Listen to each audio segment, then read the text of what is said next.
Welcome to the latest episode of Shannons Club TV, the show for all motoring enthusiasts to rediscover the histories of significant cars in Australia. Join us as we reflect on the defining points of our feature car and take a road trip with a proud enthusiast. And if you're in the market, we'll also get the latest advice from the Shannons auctions team. So let's get things rolling with the new class of German car that established BMW as an automotive sporting icon, the 2002. When BMW revealed its radical Neue Klasse, new class, 1500 sedan at the 1961 Frankfurt show, some enthusiasts reckon those soon-to-be famous initials stood for Borgward macht weiter, Borgward comes again. Borgward and BMW both struggled through the 1950s, but while the former went bankrupt in 1960, the latter gained a huge injection of shareholder funds along with numerous ex-Borgward employees. It's impossible to understand the 1968 BMW 2002 without understanding the 1500 sedan and, in fact, without understanding how, to at least some extent, BMW's great success from 1962 on was predicated on the failure of Carl Borgward's company. The 1500 got a brilliant racing-inspired single overhead camshaft engine, independent rear suspension and slick 4 on the floor. It was amazingly light at 900 kilos, 40 kilos lighter indeed than the first of the 2002s. Then BMW produced the smaller two-door 1600. Two-door sedans were a popular style in Europe and Borgward's Isabella was a great example. Meanwhile, the four-door became the 1800 and then the 2000. You can see where this is going. Into the new two-door body goes the 2-litre engine for an instant Q car. But not before BMW had introduced the 1600 Ti with dual carburettors. Problems meeting tough US emissions legislation probably inspired the decision to fit the 2-litre engine. So the 2002 was born, the 02 referencing its two-door configuration and distinguishing it from the 2000 sedan. Mark, was racing on the agenda from the beginning for the 2002? Yeah, I mean, it was a natural. I mean, look at all the ingredients that went into this car. Very compact two-door body shell, extremely light, under 1,000 kilos. Then you had independent suspension, you had big front disc brakes, and that brilliant single overhead cam 2-litre engine. I mean, that thing was capable of class-leading power outputs. Which was just the beginning. The standard engine was great, but it lent itself to a lot of tweaking. Well, it did, and all the factory motorsport goodies they could put on the engine, it was outstanding. So it was a natural-born race car, and it was very, very successful in touring car racing, particularly in Europe.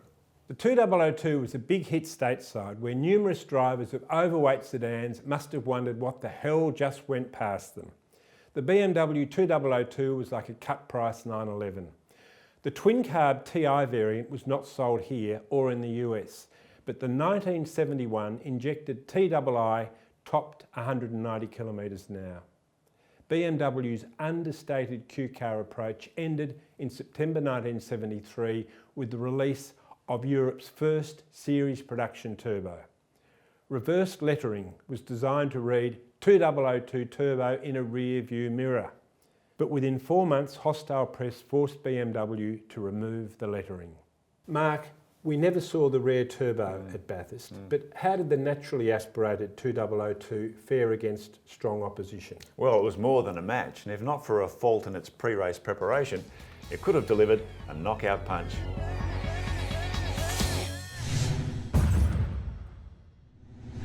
The first appearance of a BMW 2002 at the Bathurst 1000 in 1975, when it looked headed for a runaway victory, sent shockwaves through a quality 2-litre class comprising several Escort RS 2000s and factory-backed Alfa Romeo GTV 2000s.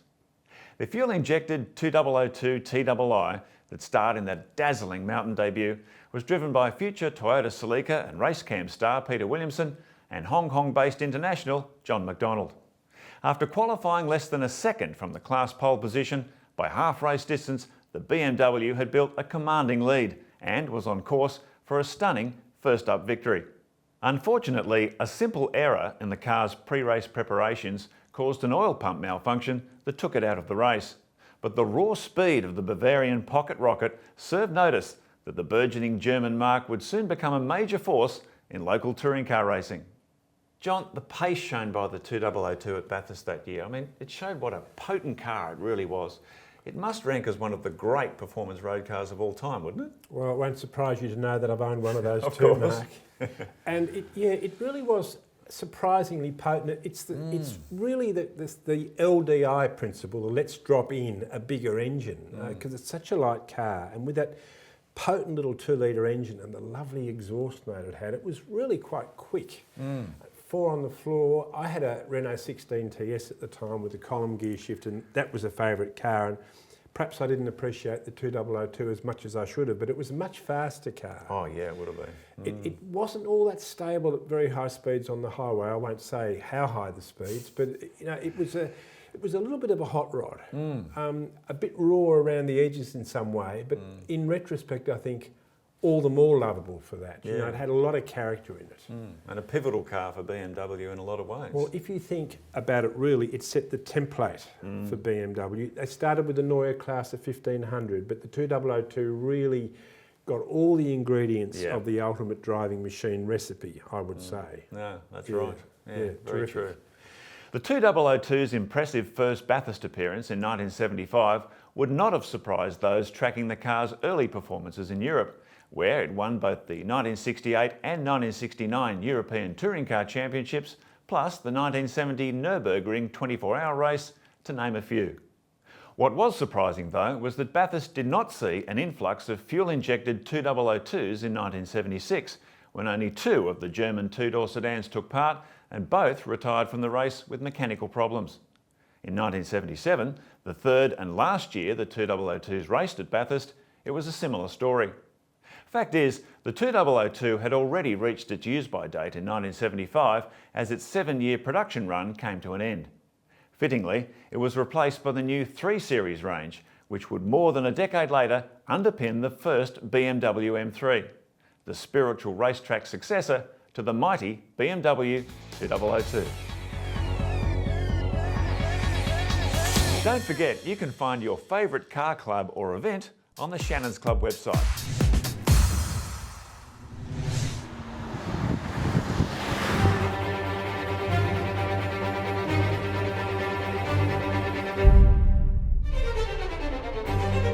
My name is Doug Reed.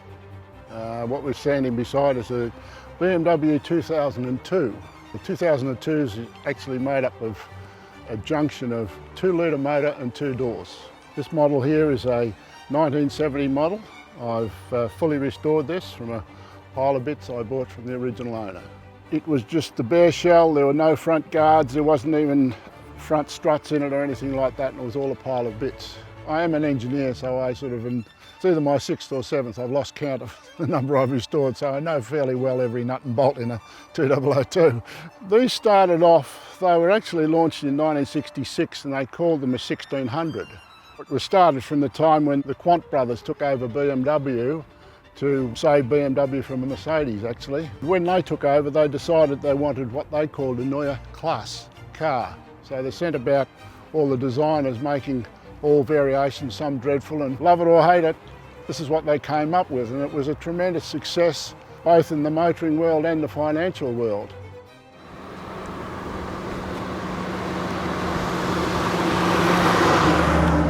The engine inside this it's an inline straight 4, it's got a single carburetor on it, single overhead cam, and just 2 valves per cylinder. I remember the BMW Club Victoria and also Ballarat. And I also remember the BMW Club America too, which the time I do remember with the American Club, I went to Nürburgring and did a 3-day driving school over there, and that's something that you just don't forget.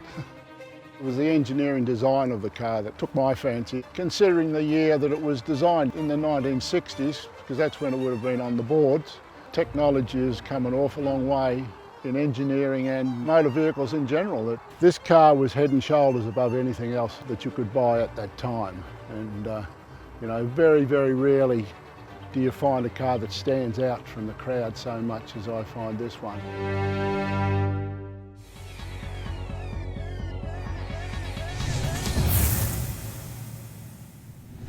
Well, Well, Shannon's National Auctions Manager Chris Borrabon joins us to talk about the iconic BMW 2002. Welcome, mate.